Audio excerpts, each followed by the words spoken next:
नमस्कार,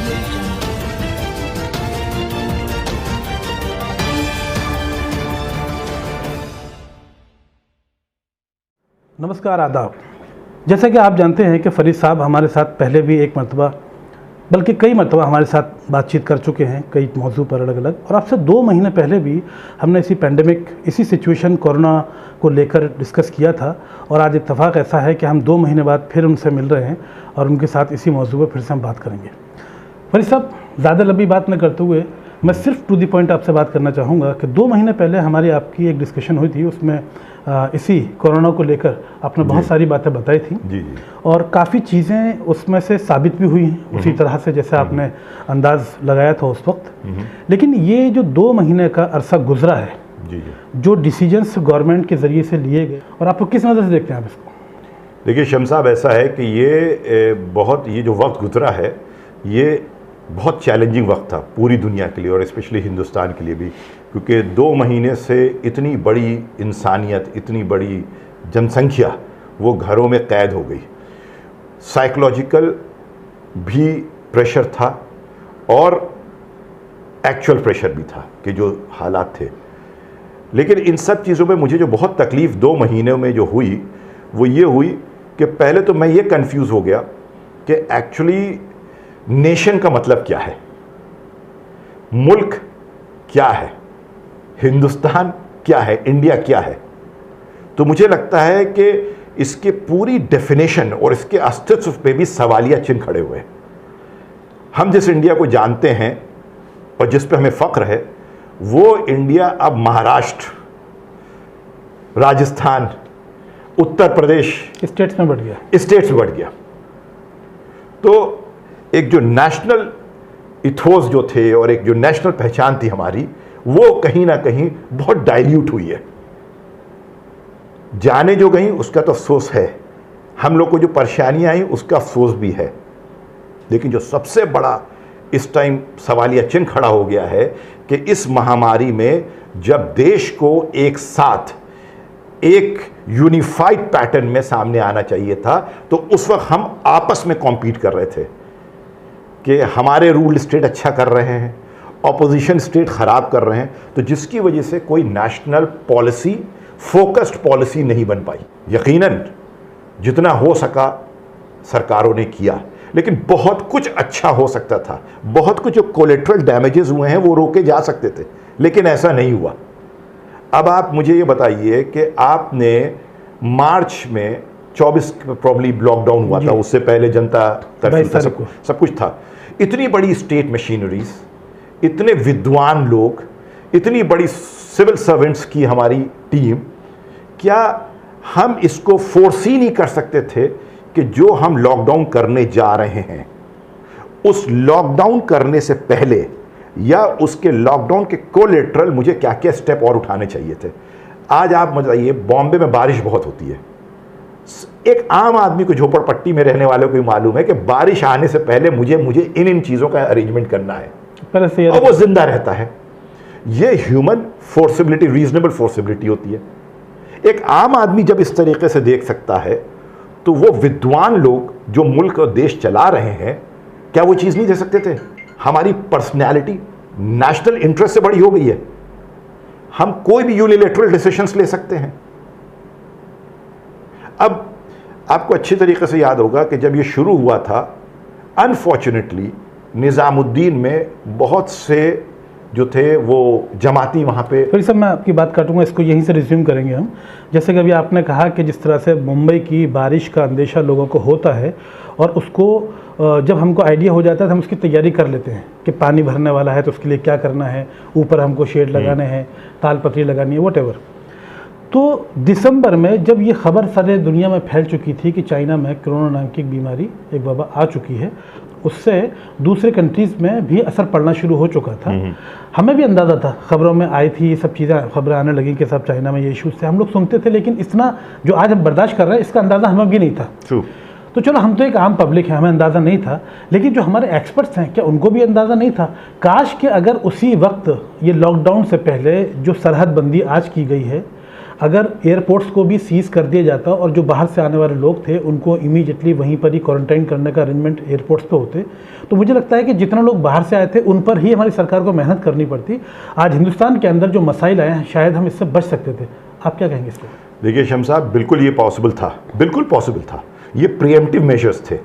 एक पढ़ा लिखा इंसान जिसके पास एक बहुत अच्छी टीम होती है, उसका टीम भी है, वो ये सब चीज़ें फोर्सी कर सकता है, कोई भी देखता है।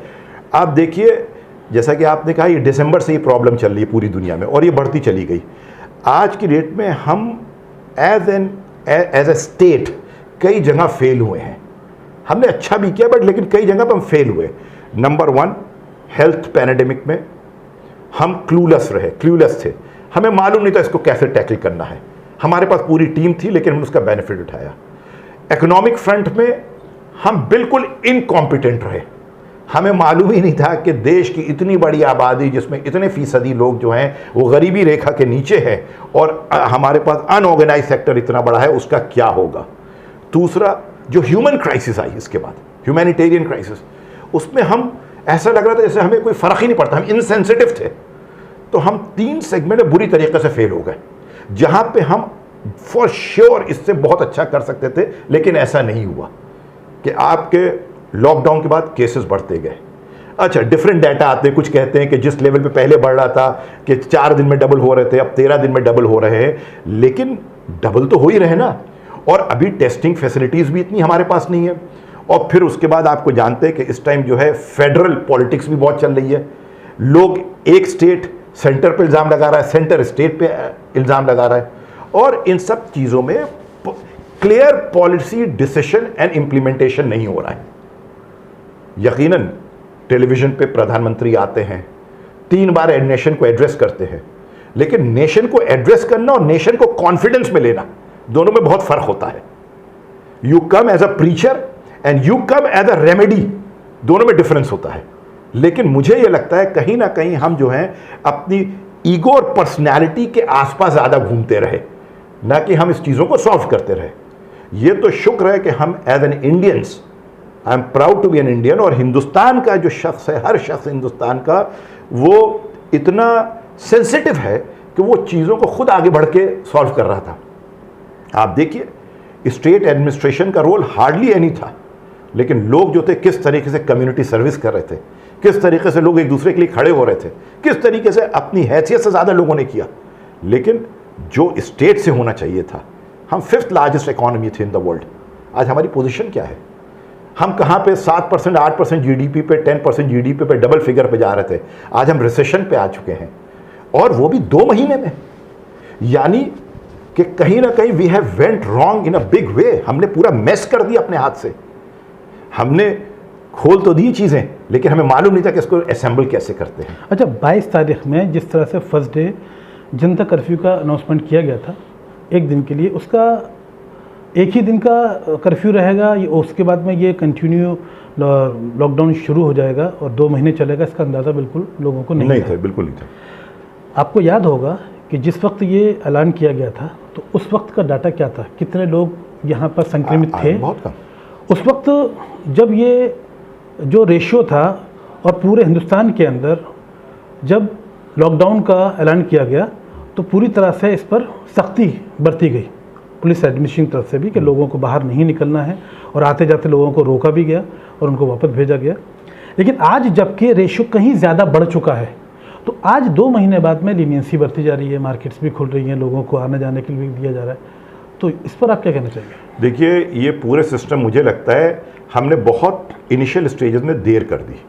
अगर हम इनिशियल स्टेजेस में यानी मार्च में या फैब में, जैसे कुछ लोगों ने कहा भी था, कुछ बुद्धिजीवी लोगों ने कहा भी था कि ये बहुत बड़ी क्राइसिस सामने आ रही है, अगर इनिशियल स्टेजेस में हम एडवाइजरीज खेलते रहे, हम जो थे, हम लुटियन स्टेट पे बैठ के, हम रायसेना स्टेट पे बैठ के हम एडवाइजरी जारी कर रहे थे। लोग कौन थे बेचारे? जो हमारे पुलिस पर्सनल थे, हमारे डॉक्टर्स थे, हमारे नर्सेस थे, हमारे कर्मचारी थे, वो ज़िंदगी को जोखिम में डाल के लोगों की सेवा कर रहे थे।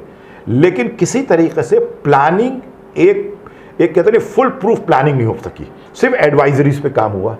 आप देखिए, ये जो प्रॉब्लम आई है लेबरर्स जो, सबसे पहले तो मुझे ऑब्जेक्शन इस बात पे, इमिग्रेंट लेबरर्स कैसे हो गए भाई? वो हिंदुस्तानी है। आप जो हैं वंदे भारत करते हैं और उनको जो है प्लेन से बुलाते हैं, और ये हिंदुस्तानी जो अपना बिहार छोड़ के, यूपी छोड़ के आपकी फैक्ट्रियां चलाता है, आपके जीडीपी पे करता है, उसको आप एड्रेस कैसे कर रहे हैं? आप उनको लेबरर्स कह रहे हैं। Why don't you call them the citizens of this country? क्या गरीब लेबरर हो जाएगा? इस मुल्क में यह हालत हो गई है जहां पे 60% लोग जो हैं गरीब हैं, 60% लोग जो हैं वो रिमेनिंग लोगों का घर चलाते हैं, और यही जनता सरकार बनाने में सबसे आगे रहती है। सबसे आगे रहती है। आपने क्या किया? वो गरीब मजदूर जो ट्रेनों पे, हमें तो बड़ा अफसोस व आंसू आ गए जब कुछ ट्विटर्स में लोगों ने, किसी पॉलिटिकल पार्टीज के हों, उन्होंने ये लिखा कि पटरी सोने की जगह मरेंगे। तो इस किस्म के बयान आप देंगे? जरा घर से निकल के देखो, अपने एसी रूमों से निकल के देखो, टेलीविजन से हट के देखो, तब तुम्हें मालूम होगा कि फेयर साइकोसिस और भूख क्या होती है। लेकिन पटरी पर पहुंचने की जिम्मेदारी और मजबूरी के बारे में भी सोचना होगा कि जिस तरह से लोग मजबूरन, जब उनके पास में यहाँ पर खाने पीना सर्वाइवल का रास्ता नहीं बचा, तो मजबूर हो गए पैदल अपने घर जाने के लिए। बिल्कुल। और जिस तरह से वो सड़कों से गुजर के अपने घरों की तरफ जा रहे थे, तो जहाँ जहाँ बैरिकेड से पुलिस ने उनको मार के भगा दिया।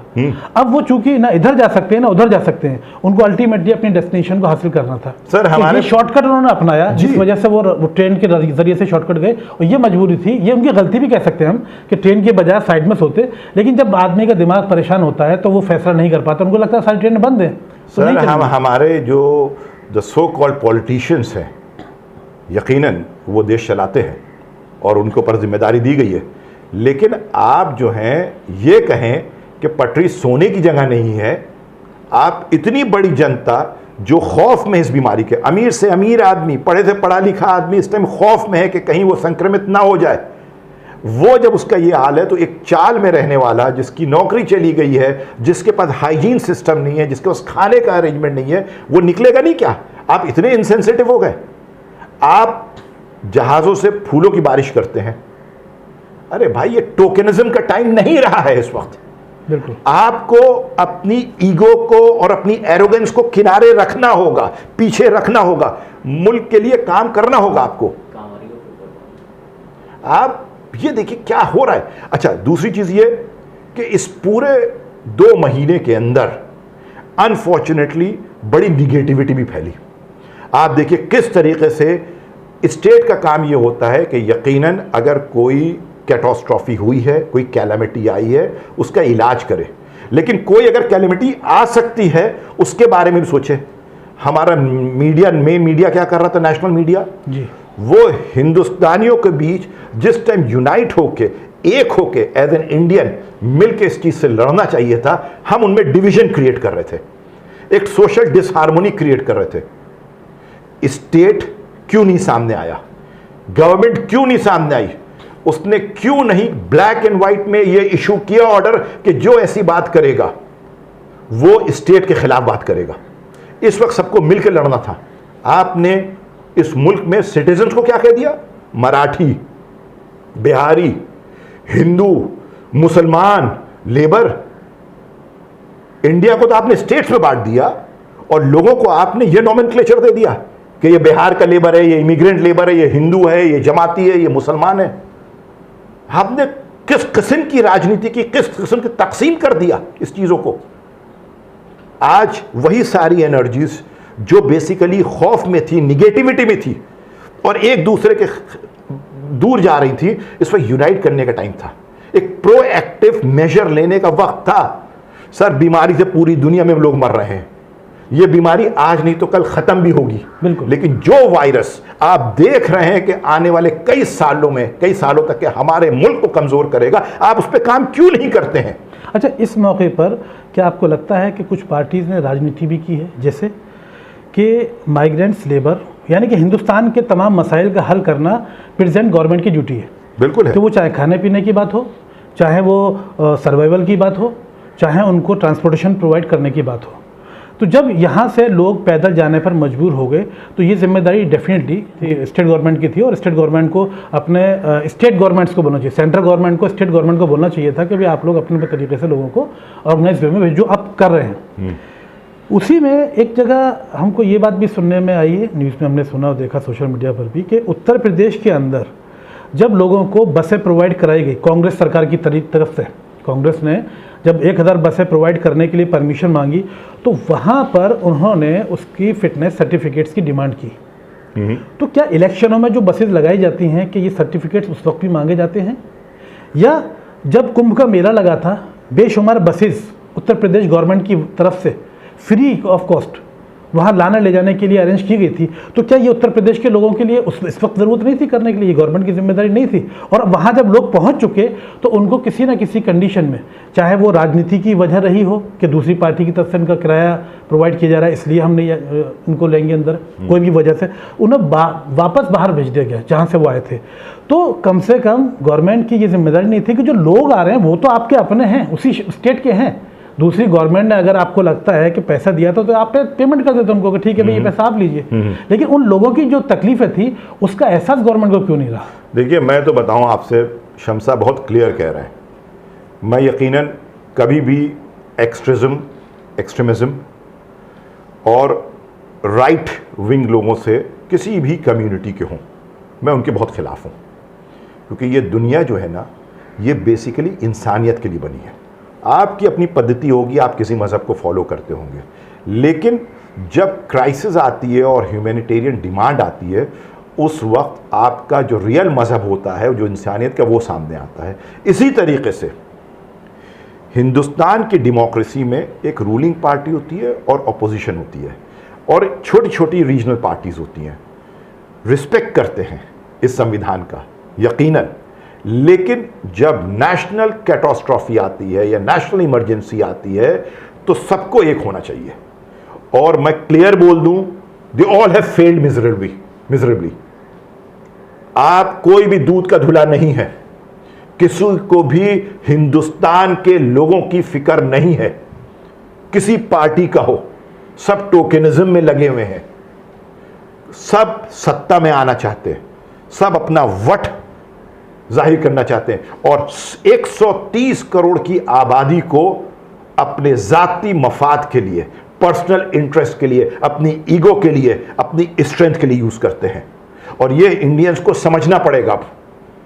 वी एज एन इंडियन, और मेरी अपील है आपके चैनल के थ्रू कि जो मेरी आवाज सुन रहे हैं, किसी मजहब के हों, किसी जाति के हों, किसी प्रांत के हों, इस वक्त अगर हिंदुस्तान को आपको बचाना है, हिंदुस्तान कोई वक्त नहीं है, हिंदुस्तान एक लहर, एक फ्लो है जो हमेशा चलता जाएगा। सिर्फ बातें करने से, बड़े बड़े जुमले यूज करने से कि हम जो है दुनिया के वो हैं, इससे सोल्यूशन नहीं होगा। सबसे पहले तो हमें यह समझना पड़ेगा कि हिंदुस्तान की विरासत को कैसे हम मजबूत बनाएं, इस मुल्क को कैसे हिंदू मुसलमान के और इस प्रॉब्लम से कैसे निकालें। हम इकोनॉमिक क्राइसिस से भी निकल जाएंगे, इस पेंडेमिक से भी निकल जाएंगे, लेकिन believe me, as an Indian citizen, as a Muslim of this country, I am really hurt. अफसोस होता है, खौफ लगता है, डर लगता है कि क्यों नहीं ये सरकारें जो इतनी मजबूत हैं, ये इंसान क्यों नहीं बनती? कब तक के ये जो है हमारे रूलर्स रहेंगे? सिर्फ बोलने से, टीवी पे आने से, आर्टिकल लिखने से, संविधान की कसम खाने से सोल्यूशन होगा? नहीं होगा। With all due respect to our state, to our courts also, जब PIL डाली गई थी, इमिग्रेंट्स लेबर, और जो हमारे सिटीजन हैं, हमारे जो भाई हैं, जो 31 मार्च को, तब हमारे स्टेट के जो गवर्नमेंट के लॉयर्स हैं वो ये कहते हैं कि सड़कों पे ऐसा कोई आलम नहीं है, सरकार ने सबको घर और खाना दे दिया है। क्या वो सच बात थी? नहीं थी। उसके बाद क्या हालात हुए? With all due respect to the court, उनको सुओ मोटो जो पब्लिक इंटरेस्ट लिटिगेशन उनके ऊपर डाला गया था, उसको रिवाइव नहीं करना चाहिए था, उनको डायरेक्टिव्स इशू नहीं करने चाहिए थे गवर्नमेंट को। ये मुल्क हिंदुस्तानियों का है, और जितने भी लीडर्स हैं, चाहे रूलिंग लीडर्स हो, चाहे अपोजिशन के लीडर्स हो, वो सब हम लोगों के द्वारा चुन के वहां भेजे जाते हैं। और मैं ये दिल से कह रहा हूं, मैं किसी भी गवर्नमेंट को क्रिटिसाइज नहीं कर रहा हूं, लेकिन ये ब्लेम गेम, ये ईगो मैसेजिंग, अपने आप को मैसेज करना ईगो को, और लार्जर देन लाइफ बनना, ये बंद करें। ये मुल्क सबसे बड़ा है, यहां पे जो कम्युनल डिसहार्मोनी का जो वायरस है, प्लीज इसको रोकिए, इस मुल्क को आगे बढ़ाने में काम करिए। इकोनॉमिक पोजीशन बहुत खराब है, लोग बहुत बेरोजगारी की तरफ जा चुके हैं, मिडिल क्लास बहुत परेशान है। आप कहते हैं ये लेबर, अब कैसे लेबर आएगा इंडस्ट्रीज में, आप मुझे बताइए। कैसे आपकी जीडीपी जो रिसेशन में माइनस में जा रही है वो कैसे टर्न अराउंड करके ऊपर जाएगी? ये लेबर 2 साल आएगा नहीं। अच्छा, गांव में आपने ऐसा सीट शो कर दिया है जहां पे आप पुराने सिस्टम्स का हवाला दे रहे हैं, सिर्फ मॉडर्न सिस्टम्स को भी अप्लाई करिए, आप डायरेक्टिव्स इशू करिए क्लियर कट, लेकिन ऐसा कुछ नहीं हो रहा है ग्राउंड लेवल पे। आप 20 लाख करोड़ का आपने पैकेज दिया, हम लोग पढ़े लिखे लोग हैं, क्लियर दिखता है कि आप फिगर्स पे प्ले कर रहे हैं, आप डेकोरेटिव होने की कोशिश कर रहे हैं। इस टाइम आपको डेकोरेट करने की जरूरत नहीं है चीजों को, इस टाइम एक्चुअली आपको अंदर से प्रॉब्लम्स को निकालनी है और छोटे छोटे लेवल पे इसको सॉल्व करना है।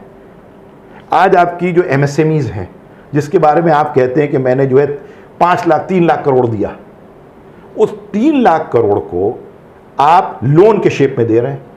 मेरा सिंपल सजेशन था कि बहुत से ऐसे छोटे छोटे बिजनेसमैन हैं। 3 लाख करोड़, 20 लाख करोड़ नहीं, 20 लाख करोड़ तो पूरा टोटल पैकेज है, उसमें 3 लाख करोड़ एमएसएमईज को लोन के लिए दिया है कि आप लोन ले सकते हैं।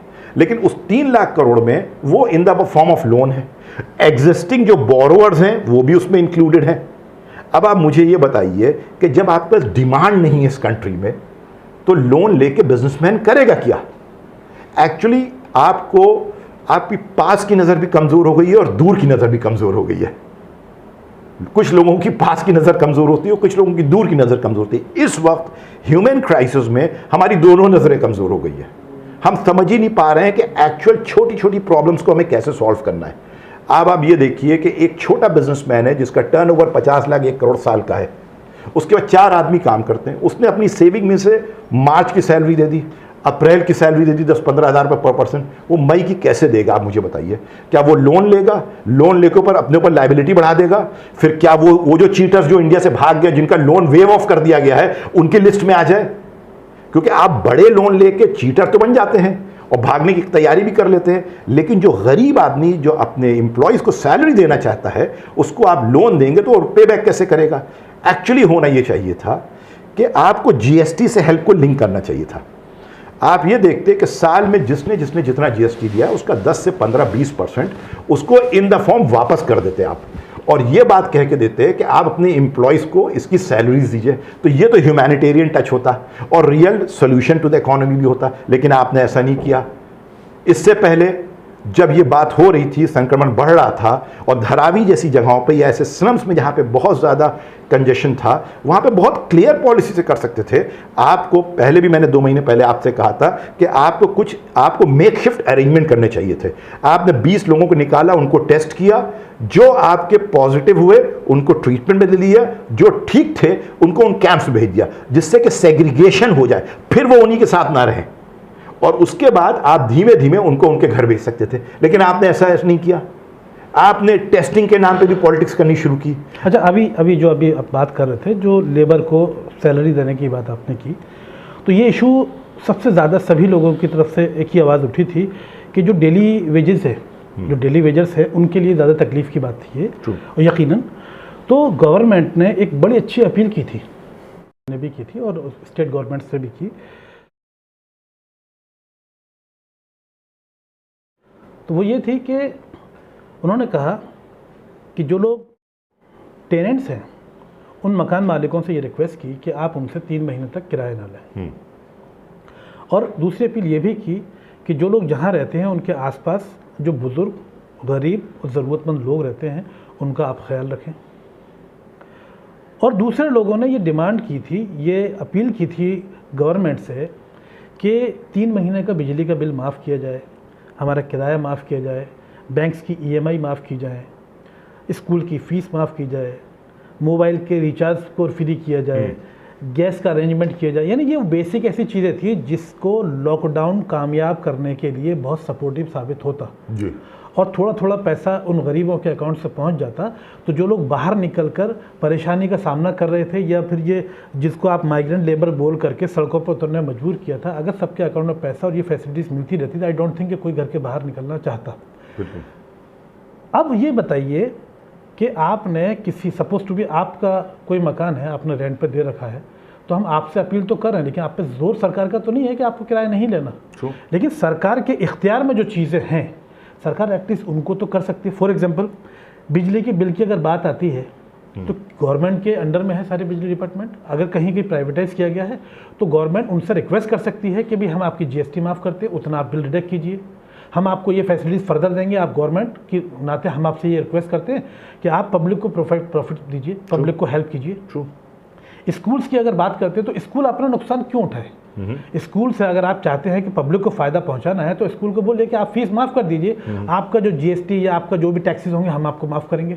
आपको देना भी नहीं पड़ता और लोगों को हेल्प भी हो जाती, और उन लोगों को हेल्प करने में मुश्किल नहीं होती जो हेल्प करना चाहते हैं। मोबाइल रिचार्ज करने वालों की आप जीएसटी माफ कर देते, चलो भाई जिसका 300 रुपये का रिचार्ज होता है उसका हम 100 रुपये में रिचार्ज करेंगे, 200 रुपये की हेल्प हो जाती। गैस अगर आपकी 600 रुपये की 700 रुपये की आती है तो आप गैस एक महीने 2 महीने का फ्री कर सकते थे, या टैक्सेस माफ़ कर सकते। इस तरह से जो चीज़ें गवर्नमेंट के अंडर में आती हैं, जो टैक्सेस माफ़ कर सकते हैं, उतना तो कर सकते थे, जो वो भी नहीं किया। हम पब्लिक पर कैसे डिपेंड करके ऑर्डर कर सकते हैं कि आप माफ़ कर दीजिए, किराया मत लीजिए, या आप हेल्प कीजिए? देखिए शम्स साहब, ऐसा है कि चीज़ें तो बहुत सी हो सकती थी। जब आप जैसे लोग, हमारे जैसे लोग इतने अच्छे सुझाव दे सकते हैं। एक बेसिक सी फंडा है, मैं बहुत छोटी सी बात है।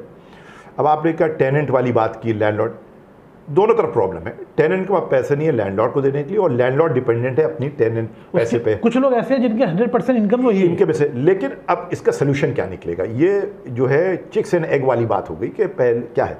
अब इसमें जो है हैन चिक्स एग्स की बात होगी। अब इसमें एक चीज़ ये हो सकती थी कि फॉर एग्जाम्पल जो हाउस टैक्स आता है आपका, गवर्नमेंट को 1 साल के लिए माफ़ करना चाहिए, माफ़ कर देना चाहिए। करेक्ट।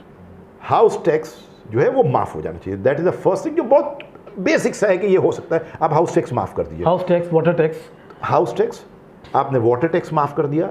सोसाइटी से ये रिक्वेस्ट करती, जितनी सोसाइटी जिनके पास फंड्स हैं, सिंकिंग फंड्स हैं, इमरजेंसी फंड्स हैं, वो maintenance of the society for 6 months माफ़ कर दें। बिल्कुल। वो इमरजेंसी फंड्स को यूज़ करें। उन्होंने सिंकिंग फंड क्यों रखा हुआ है सोसाइटीज़ ने? The government should issue directive to the societies कि जो आपके मार्च से लेकर टिल दिसंबर सोसाइटी मेंटेनेंस नहीं लेगी। बहुत इजी है, क्योंकि मैं भाई सोसाइटी में रहता हूँ और सिंकिंग फंड्स हैं, बहुत इमरजेंसी फंड्स हैं, और आपके रिपेयर फंड्स हैं, आपके ये सब बेनिफिट्स आपको हो जाते हैं।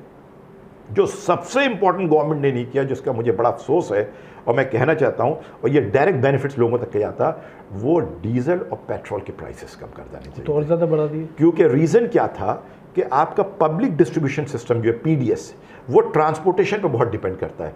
लोगों तक के अनाज पहुंचना, लोगों तक के दवा पहुंचना, लोगों तक के सब्जी पहुंचना, ये जो डिस्ट्रीब्यूशन नेटवर्किंग है, ये बहुत स्मूथन कर देनी चाहिए थी गवर्नमेंट को, और ये सारी डिपेंड करती है हमारी ट्रांसपोर्ट पे। करेक्ट। अब आपने पेट्रोल के चलिए आपने नहीं कम किया, लेकिन डीजल के प्राइसेस आपको फॉर श्योर कम करने चाहिए थे, बिकॉज उसका डायरेक्ट बेनिफिट जो था वो कंज्यूमर्स पे जाता और हिंदुस्तान के हर आदमी तक के जाता, आखिरी आदमी तक के जाता। आपने डीजल को कम नहीं किया। दूसरी चीज़ ये कि आप जो है रफूक के तरीके से इकॉनमी चला रहे हैं। कभी आप शराब की दुकानें खोल देते हैं टैक्स लेने के लिए, तो कभी जो है आप कुछ और स्टेप उठा लेते हैं। आपको एक comprehensive long term effective policy बनानी पड़ेगी सोच समझ के, और आपके पास इतना बड़ा इंफ्रास्ट्रक्चर है, आप बना सकते हैं कॉम्प्रिहेंसिव पॉलिसी। लेकिन आपकी प्रॉब्लम यह है कि आप जो है फिर इलेक्शन जीतना चाहते हैं। हर मैं उसकी बात कर रहा हूँ, सभी पार्टीज का ये टारगेट होता है। सबका काम करने का तरीका ये कि बस मैं दिख जाऊं किसी तरीके से, अगला वोट मुझे मिल जाए।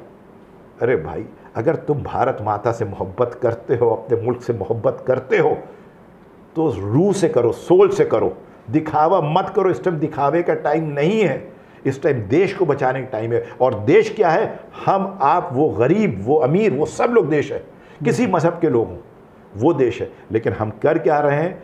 हम ये देख रहे हैं कि कहाँ से हमारा वोट में कन्वर्ट हो जाएगा। आज एक अजीब पॉलिटिकल इम्ब्रोग्लियो आ चुका है, एक कन्फ्यूजन आ चुका है। लोग सर्वे करा रहे हैं कि किसकी रेटिंग बढ़ गई है, किसकी रेटिंग कम हो गई है। अरे आप ये देखिए, हिंदुस्तान के लोगों की रेटिंग और ज़िंदगी बेहतर हुई है कि नहीं है, उसकी कराइए। आप अपनी पर्सनल रेटिंग क्या करा रहे हैं भाई जी? आप हिंदुस्तान की उस जनता की रेटिंग कराइए जिसने आपकी रेटिंग खड़ी करवाई है। आप क्या कर रहे हैं? अपनी रेटिंग में लगे हुए। अरे एक इंडिविजुअल इस मुल्क से और हमारे जैसे लोग या कैसे भी इस दुनिया से, हिंदुस्तान से चले जाएंगे, लेकिन मुल्क को अगर मजबूत हो सकता है तो मुल्क को मजबूत करना चाहिए। इतने मायोपिक, इतनी छोटी सोच रखना इस वक्त, इतना विशाल देश जिसके अंदर इतना पोटेंशियल है, उसको हम अपनी पॉलिटिक्स के चक्कर में, अपनी ईगो के चक्कर में, इनकॉम्पिटेंसी के चक्कर में, क्लूलेसनेस के चक्कर में, इनसेंसिटिव होके ऐसे मुल्क चलता है। 2 महीने में हमारा मुल्क रेजा रेजा हो गया। इतनी बड़ी वर्ल्ड की इकोनॉमी रेजा रेजा हो गई। हम ब्राउनी पॉइंट स्कोर करने के लिए हर काम करते हैं। सर, उन जो आप बातें कह रहे हैं उनको भी मालूम है, सबको जो सत्ता पे काबिज है इस वक्त, लेकिन वो इस वक्त जो हैं ये देखते हैं कि आपको फ़ायदा होगा तो मुझे क्या फ़ायदा होगा। वो हमारे ही पैसे को हमारे ऊपर एहसान करके दे रहे हैं। ये जो पैसा दिया जाता है पब्लिक को, ये पैसा आसमान से तो टपकता नहीं है। यहीं की जनता हिंदुस्तानी मेहनत करके इस पैसे को जनरेट करता है, तभी चलता है। ये जो अनाज आप फ्री में बांट रहे हैं, ये बेसिकली किसी पॉलिटिकल पार्टी ने तो फार्मिंग करके बनाए नहीं है। इस देश के जो फार्मर्स ने इस पर मेहनत की है, तो अब हमारे पास सरप्लस अनाज है।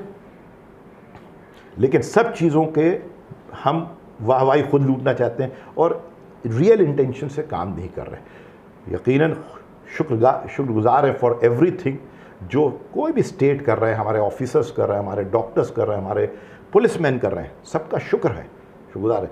लेकिन इसके साथ साथ कहीं ना कहीं एक राइट इंटेंशंस की कमी है इस आपदा में। सारे पॉलिटिकल एजेंडेस को किनारे रख के काम करें। इस बीच में ये एक ऐसा नाजुक वक्त है, अभी भी अब चल रहा है, 31 तक का लॉकडाउन है ही, कि हम तमाम हिंदुस्तान के लोगों को मिल करके, जी, ये मोदी जी ने और तमाम पॉलिटिशियंस ने, सभी स्टेट्स के सीएम्स ने यही कहा कि हम अपने स्टेट्स के लोग, अपने हिंदुस्तान के लोग एक दूसरे का सपोर्ट करें, मिलकर चलें, तो इस आपदा से हम निकल भी सकते हैं, इस कोरोना से ख़त्म भी कर सकते हैं और हिंदुस्तान को फिर से आबाद कर सकते हैं, फिर से आगे जा सकता है। लेकिन इस बीच में भी कुछ ऐसे ख़राब लोग भी हैं जिनकी सोच पर मुझे बेहद अफसोस होता है कि जो आज भी हिंदू मुस्लिम करने से बाज नहीं आ रहे। सोशल मीडिया पर हमें कई जगह ये देखने को मिला कि कुछ ऐसे इलाकों में मुसलमान सब्ज़ी बेचने, क्योंकि मुसलमानों के पास में कोई सरकारी नौकरी तो है ही नहीं, जी, बहुत कम होंगी, बहुत कम रेशो है। ज़्यादातर लोग मुसलमान जो देखते में नज़र आएंगे वो चाय वाले, पंक्चर वाले, सब्ज़ी वाले, फ्रूट्स वाले, इस तरह के काम में ज़्यादातर जो रेशो है वो मुस्लिम लोगों का, उनकी तालीम भी नहीं होती है और वो इसी तरह की लेबर करते हैं। तो जब वो अपने अपने काम को लेकर फ्रूट्स और सब्ज़ी बेचने के लिए ऐसे इलाकों में गए जहाँ पर नॉन मुस्लिम की आबादी ज़्यादा है, तो वहाँ से उनको मार के भगा दिया गया जी। और ये कहा गया कि मुसलमान है, इसके हाथ से सब्ज़ी नहीं लेनी, फ्रूट्स नहीं लेने जी। तो मैं पूछना चाहता हूँ उन लोगों से कि भाई ये सब्ज़ी अगर आप मुसलमान समझकर उनसे नहीं लेना चाहते हैं, ये फ्रूट्स उनसे मुसलमान समझकर नहीं लेना चाहते हैं, तो आखिर आप मुसलमानों से इतनी नफरत किस वजह से रखते हैं और मुसलमानों की किस किस चीज़ को आप अवॉइड करेंगे? क्या आपको मालूम है जो आप अनाज खाते हैं वो किसी मुसलमान के खेत का नहीं है? कैसे आप जस्टिफाई करें, कैसे आप उसको तफ्तीश करेंगे? या जो कपड़ा आप पहनते हैं कैसे आपको पता है कि वो सिर्फ किसी मुसलमान के हाथ से नहीं बना है, किसी मुसलमान की फैक्ट्री से नहीं आया है, या किसी मुसलमान के उसमें शरीक नहीं है? या जो पेट्रोल आप इस्तेमाल करते हैं या वो किसी मुसलमान कंट्री से नहीं आया? आप किस किस चीज़ को अवॉइड करेंगे? अगर या तो आपको नफरत है तो फिर पूरे छान लीजिए और इस्तेमाल करना बंद कर दीजिए तमाम चीज़ों को। जिस सड़क पर आप चल रहे हैं उस सड़क में भी मुसलमान खून बहा है, क्या आप सड़क पर चलना बंद कर देंगे?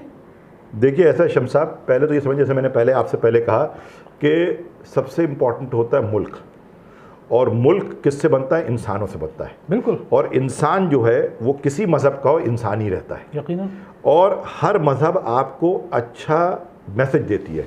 वो बात दूसरी है कि फ्रॉम द टाइम इमेमोरियल शुरू से लोग मज़हब को पॉलिटिकल एंगल देख के सत्ता पे आने के लिए इसका यूज़ करते रहे, लेकिन हर मज़हब, कोई मज़हब हो, हिंदुज़म हो, क्रिश्चियनिटी हो, इस्लाम हो, जूडिज़म हो, वो ह्यूमैनिटी के आसपास घूमता है सारा मज़हब। लेकिन अनफॉर्चुनेटली हमारे मुल्क में इस वक्त क्या हो रहा है, जो कि पहले कब जल्दी नहीं ज़्यादा होता था, वो ये हो रहा है कि हम एक आर्टिफिशियल कम्युनल डिवीज़न क्रिएट कर रहे हैं छोटी छोटी चीज़ें में। यानी पहले क्या होता था, हम लोग नहीं सुना था कि भाई जो है इस टाइम कम्युनल फीलिंग बढ़ गई है, लेकिन अब कम्युनल फीलिंग के फॉर्म हो गए हैं, पॉलिटिकल फॉर्म हो गया है, इकोनॉमिक फॉर्म हो गया है पॉलिटिकल इसका।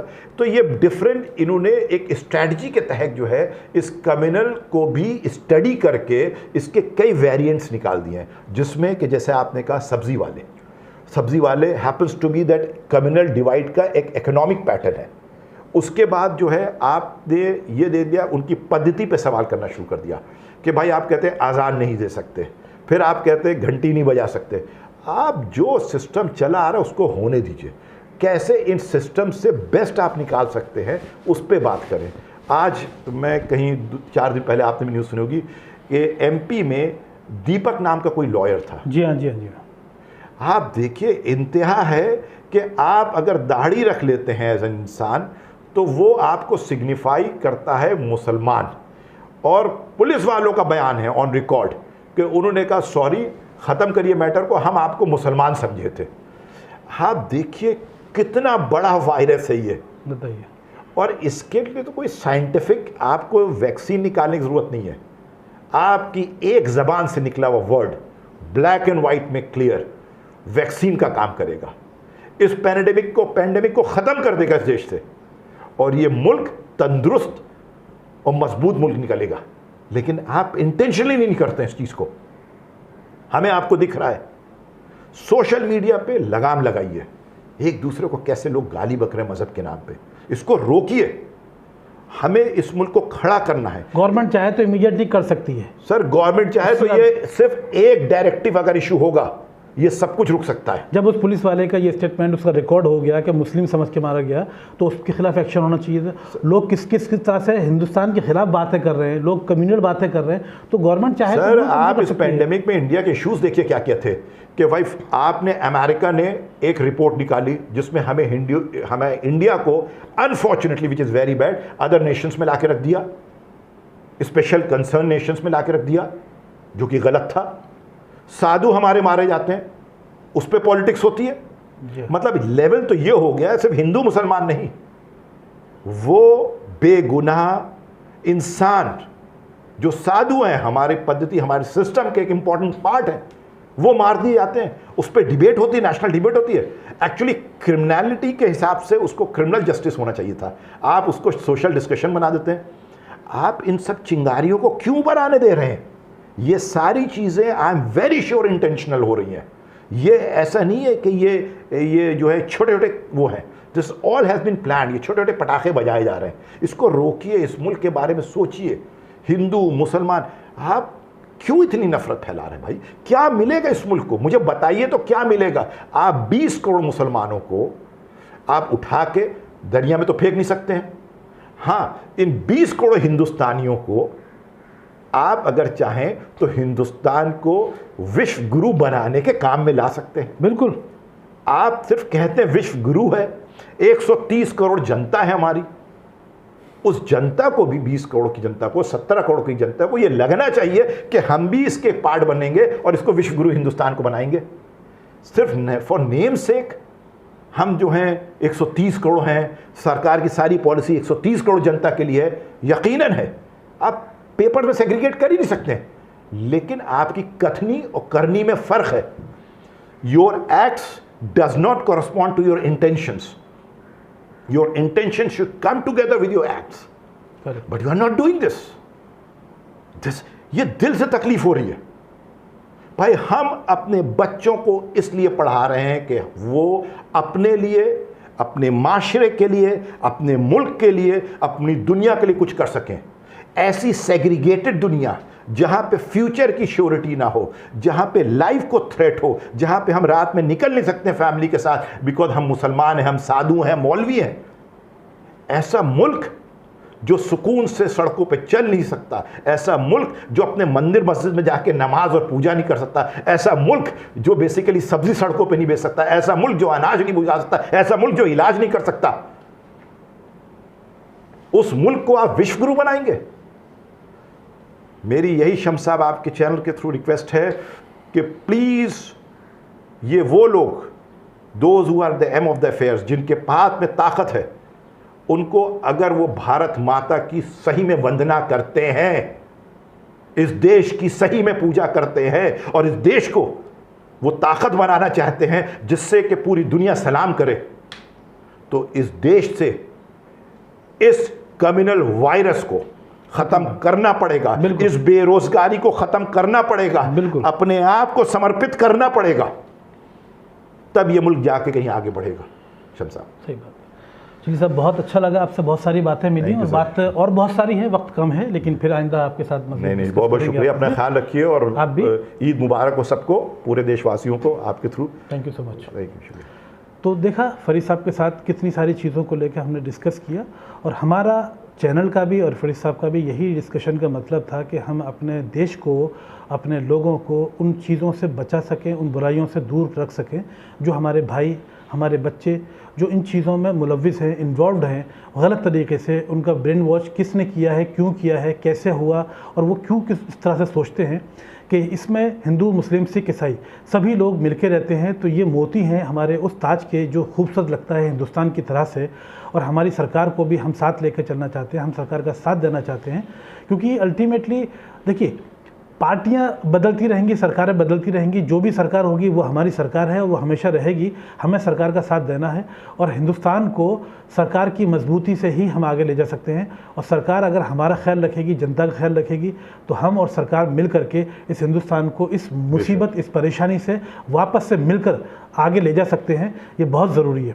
आप देख रहे हैं विरासत टीवी, देखते रहिए। Thank you so much.